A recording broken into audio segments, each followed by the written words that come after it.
Oduu suukanneessaa Aadde Warqee Fakkaansaa jedhamti. Aanaa seeraa aanaa wal maraatti magaalaa Hoolataa guyyaa irraa abbaan Dhimmaa dhaddacha irratti dhukaasee lubbuu ishee darbee jira. Walfalmii abbaa warraa fi haadha warraa gidduu ture ilaalchisee haadha warraa namichaaf murteessinaan sana booda abbaan warraa abbaa seeraas haadha manaa isaas shunguxiin itti dhukaasee ajjeesee jira. Yooyaa ashamaa akkam jirtu nagaaf jaalala waaqayyo bakka jirtan hundatti isiniif haa baay'atu. Kun YouTube channel Boonsaa Addisuu Guuteetii haaraa yoo taatan subscribe gochuudhaan maatii keenyatti dabalama. Caamsaa 27/2018 manni murtii aanaa wal maraa magaalaa Hoolataatti abbaan seeraa Aadde Warqee Fakkaansaa fi abbaan Dhimmaa yookaan himattuun haadha warraa himatamaa taate rasaasa himatamaan dhukaaseen dhaddacha gubbaatti ajjeefaman.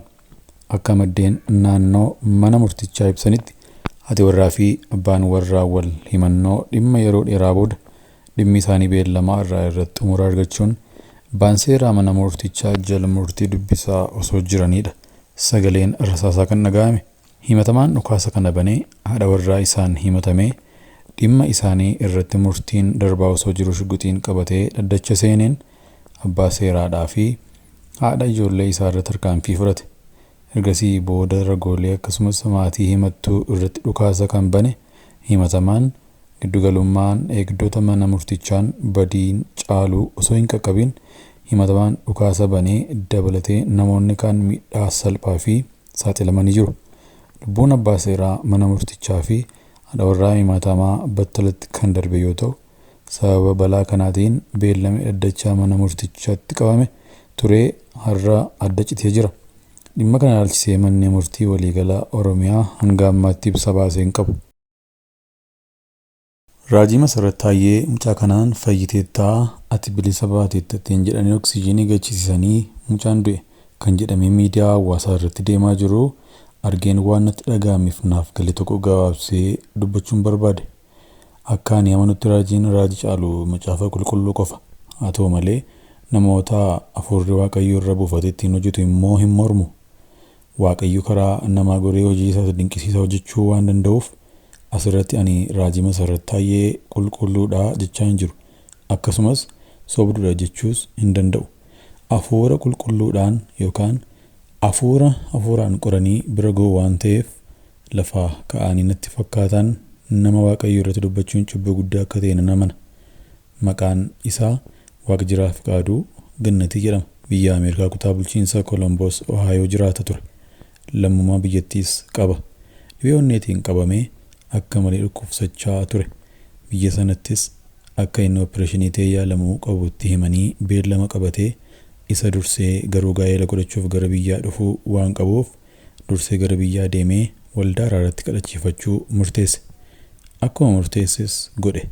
Isa booda raajii masarratti kadhatanii fi ati bilisaa jedhanii oksiijiinii gadhiisanii gale. Mucaanis dhuguma galee otoo hin tureen du'ee hin boqote. Dhimmi kun akka malee afarfamaa jira. Ati bilisa jechuun hiikaa lama qaba. Dhukkuba kanarraa fayyiteetta jechuudha. Tokko rakkina fooniif dhiigaa irraa bilisa baateetta jechuudha. Lama kana buleessa keenya kan inni irraa bilisa ba'e fooniif dhiiga irraati jechuudha.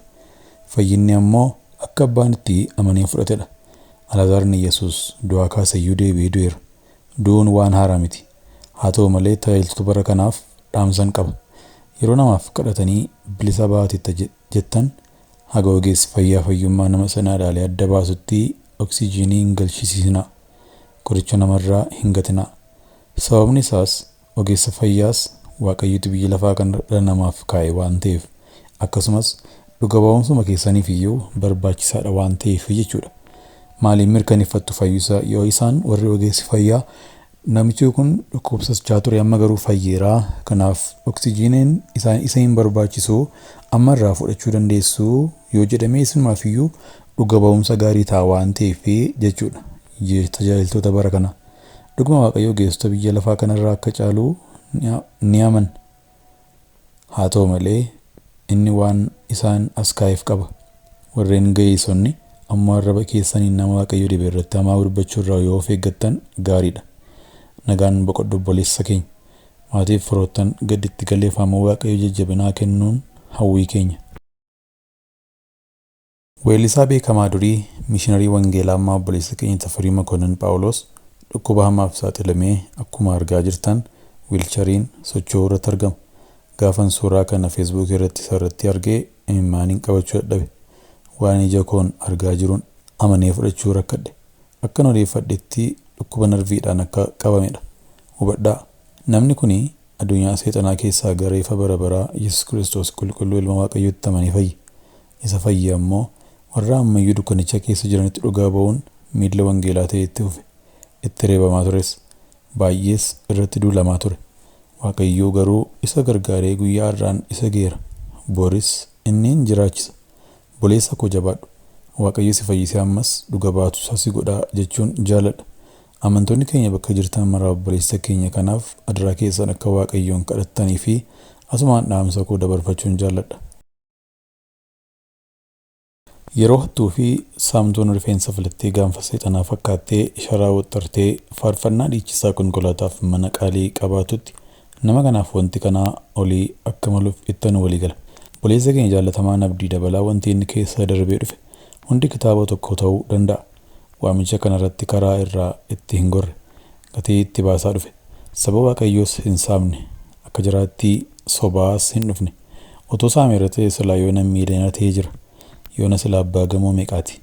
Galma waaqeffannaa isaanii silaa gamoo ijaaranii jiru. Dhaloota keessumaa dargaggoota sagalee Waaqayyoon ijaaruu irratti xiyyeeffachuun hojjetaa ture, hojjechaas jira. Nama kanaaf ani kabajaaf jaalala guddaan qaba. Tarii namoonni isa kana hin jaallanne jiraachuu dandeessu. Dhimma koo miti. Abeel Abuunaa jedhama. Baay'een keessan miidiyaa hawaasaa irratti beektu jedheen yaada. Namni kun duraan jireenya xuraa'amaa fi biyya lafaa keessa ture. Garuu leenjii dargaggoo gaarii bara 2013 karaa nama Waaqayyoo Yoonaataan Akiliiluu gaggeeffamu irratti amanee duuka buutuu gooftaa keenya Yesuus Kiristoos ta'uu danda'e. Ergasii daangaa hamma daangaatti deemee wangeela dhugaa ba'aa ture. Dhiyoo asii ammoo raajii sobduu amantoota saaman qeequu fi saaxiluu irratti xiyyeeffachuun hojjetaa jira ture. Yeroo darbee raajii gabii guutamaa magaalaa Moojootti qabsiisee ture. Isa booda waan baay'ee keessa darbee ba'e. Dhiyoo kana immoo raajii iyyuu cufaa qeeqaa ture. Amma immoo raajii iyyuu cufaa magaalaa Finfinneetti qabsiisee yeroo ammaa mana hidhaa seenuu isaa himamaa jira. Nama guddaa tokkotu gaafa tokko akkasnaan jedhanii turan. Ilaa sanyii raajota warri jedhamuun beekamoo ta'an baay'een isaanii dannatii akka qaban beektaa. Qaamolee nageenyaa mootummaa keessaas nama akka qaban beektaa. Yoo isaan saaxiltee fi dogoggora isaanii dubbattee nama si adamsee si dhabamsiisuu hin beektu. Tarkaanfii isaan fudhatan waa lama qofa. Yookaan si qabuun eessa buutee kee dhabamsiisu. Yookaan ammoo si ajjeessu qofa. Namni isaan gaafatus hin jiru. Isaan baay'ee hamoo fi harki isaanii dheeraadhaa nan jedhan. Nan gadde. Hojjettoota mana Waaqayyoo fakkaachaa dhoksaan dhiiga namoota baay'ee dhangalaasaa turan itti jiru. Sichis itti fufu. Hubadhaa, bara dhumaa keessa jirra. Wanti obboleessa keenya Abeel Abuunaa irratti raawwatamaa jiru nama gaddisiisa. Waaqayyoo siif haa falmu obboleessa ko. Sagaleen Waaqayyoo waa'ee raajii maal jedha?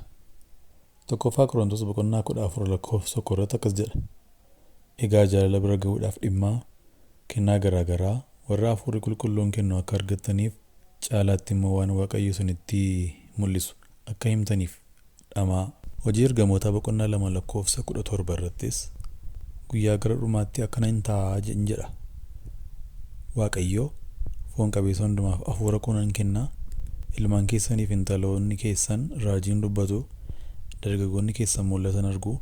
Maanguddoonni keessanis abjuun abju'atu. Tokkoffaa Qorontos boqonnaa 14 lakkoofsa 3. Namni waan Waaqayyo isatti mul'ise himu immoo cimsuudhaaf, gorsuudhaaf, jajjabeessuudhaaf namootatti dubbata. Akkasumas sagaleen Waaqayyo akkas jedha. Tokkoffaa Yohaannis boqonnaa 4 lakkoofsa 1. Michoota koo warra hafuuraan hin dubbanna jedhan hunda hin amaninaa.